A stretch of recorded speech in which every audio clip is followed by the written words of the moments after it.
আসসালামু আলাইকুম সবাইকে। আজকে আমি আমার ভিসা পেয়েছি। Here is my visa copy. আমার ইউনিভার্সিটির নাম হচ্ছে এডিথ কোয়ান ইউনিভার্সিটি। এখানে আমি ইনফরমেশন টেকনোলজিতে পড়তে যাচ্ছি। আমার 20% আমি স্কলারশিপ পেয়েছি। এইচবিডির সাথে আমার জার্নি শুরু হয়েছিল নভেম্বরে। আমি এর আগেও অনেক এজেন্সিতে গেছিলাম, সর্বশেষ আমার এইচবিডিকে ভালো লাগছে আর কি। সিমন ভাই আমার কাউন্সিলর ছিল, তাকেও আমার খুবই ভালো লাগছে। ঠিক আছে, দেন আমি কাজ শুরু করি। আমি সহ আমার 5 জন ফ্রেন্ডই কাজ শুরু করেছি। তো 2 জন ফ্রেন্ড অলরেডি প্রসেসিংয়ে আছে, আর 2 জন ফ্রেন্ড অলরেডি সিডনি চলে গেছে।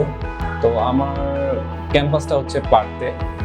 তো আমি সবাইকে হাইলি রিকমেন্ড করবো যে আপনারা এইচবিডি সার্ভিসে, আপনারা যদি অ্যাব্রোডে যেতে চান অবশ্যই এইচবিডি সার্ভিসে আসবেন, কারণ তারা যে সাপোর্টটা আমাকে দিচ্ছে তা অবিশ্বাস্য। তো থ্যাংক ইউ।